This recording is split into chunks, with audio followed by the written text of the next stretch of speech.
कुरुक्षेत्र युद्ध के नियम। महाभारत युद्ध में दोनों पक्षों की सेनाओं का सम्मिलित संख्या बल 18 अक्षौहिणी था। युधिष्ठिर 7 अक्षौहिणी सेना के और दुर्योधन 11 अक्षौहिणी सेना का स्वामी था। पांडव तथा कौरव दोनों ही ओर की सेना युद्ध के लिए तैयार हुई। पहले भगवान श्री कृष्ण परम क्रोधी दुर्योधन के पास दूत बनकर गए। उन्होंने 11 अक्षौहिणी सेना के स्वामी राजा दुर्योधन से कहा, राजन, तुम युधिष्ठिर को आधा राज्य दे दो या उन्हें 5 गांव ही अर्पित कर दो, वरना युद्ध होगा। श्री कृष्ण की बात सुनकर दुर्योधन ने इनकार करते हुए कहा, मैं उन्हें सुई की नोक के बराबर के भूमि भी नहीं दूंगा। हाँ, उनसे युद्ध अवश्य करूंगा। ऐसा कहकर वो भगवान श्री कृष्ण को बंदी बनाने के लिए उद्यत हो गया। उस समय राजसभा में भगवान श्री कृष्ण ने अपना परम दुर्धर्ष विश्वरूप का दर्शन कराकर दुर्योधन को भयभीत कर दिया। फिर विदुर उन्हें अपने घर ले जाकर भगवान का पूजन और सत्कार किया। तदंतर श्री कृष्ण युधिष्ठिर के पास लौट गए और बोले, महाराज, आप दुर्योधन के साथ युद्ध कीजिए।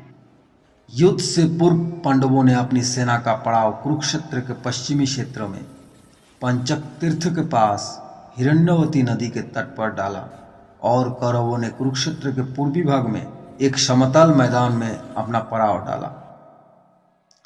दोनों ओर के शिविरों में सैनिकों के भोजन और घायलों के उपचार की उत्तम व्यवस्था थी। हाथी, घोड़े और रथों की अलग व्यवस्था थी। हजारों शिविरों में से प्रत्येक शिविर में प्रचुर मात्रा में खाद्य सामग्री, अस्त्र शस्त्र, यंत्र और कई वैद्य और शिल्पी को वेतन देकर रखे गए थे। दोनों सेनाओं के बीच में युद्ध के लिए 5 योजन यानी 40 किलोमीटर का घेरा छोड़ दिया गया था। कौरवों की ओर से युद्ध करने वाले महारथी थे भीष्म, द्रोणाचार्य, कृपाचार्य, कर्ण, अश्वत्थामा, मद्र, शल्य, भूरिश्रवा, अलम्बुश, कृतवर्मा, कलिंगराज, श्रुतायुध, शकुनी, जयद्रथ, बिंद अनुबिंद, कंबोजराज, सुदक्षिण, बृहद्दल, दुर्योधन और उनके 99 भाई। और पांडवों की ओर से भीम, नकुल, सहदेव, अर्जुन, युधिष्ठिर, सात्यकी, उत्तमौजा, विराट, द्रुपद, धृष्टद्युम्न, अभिमन्यु, पांडराज, घटोत्कच, शिखंडी, युधिष्ठिर, कुंतीभोज, शैब्य, अनुपराज, नील आदि प्रमुख महारथी थे। युद्ध के नियम। पितामह भीष्म की सलाह पर दोनों दलों ने एकत्र होकर युद्ध के कुछ नियम बनाए और उनके बनाए हुए नियम थे, प्रतिदिन सूर्योदय से लेकर सूर्यास्त तक ही युद्ध होगा। सूर्यास्त के बाद युद्ध नहीं होगा। युद्ध समाप्ति के पश्चात छल कपट छोड़कर सभी लोग प्रेम का व्यवहार करेंगे। रथी से, हाथी पर सवार योद्धा हाथी सवारी से और पैदल योद्धा पैदल से ही युद्ध करेगा। एक वीर के साथ एक ही वीर युद्ध करेगा।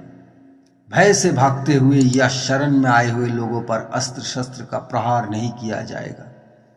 जो वीर निहत्था हो जाएगा उस पर कोई अस्त्र नहीं उठाएगा।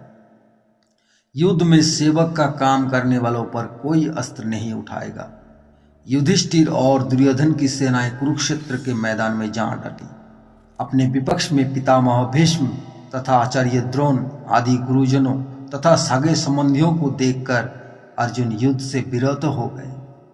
तब भगवान श्री कृष्ण ने उन्हें गीता का उपदेश दिया। उनसे कहा, पार्थ, भीष्म आदि गुरुजन शोक के योग्य नहीं है। मनुष्यों का शरीर विनाशशील है, किंतु आत्मा का कभी नाश नहीं होता। यह आत्मा ही परम ब्रह्म है। मैं ब्रह्म हूँ। इस प्रकार तुम उस आत्मा को समझो। कार्यों की सिद्धि और असिद्धि में समान भाव से रहकर कर्मयोग का आश्रय लेकर क्षत्रिय धर्म का पालन करो। श्री कृष्ण के ऐसा कहने पर अर्जुन रुथारूढ़ होकर युद्ध में प्रवृत्त हुए। श्री कृष्ण तथा अर्जुन सहित सभी ने शंखध्वनि की और युद्ध का आरंभ हो गया। दुर्योधन की सेना में सबसे पहले पितामह भीष्म सेनापति हुए। पांडवों की सेनापति शिखंडी थे। इन दोनों में भारी युद्ध छिड़ गया।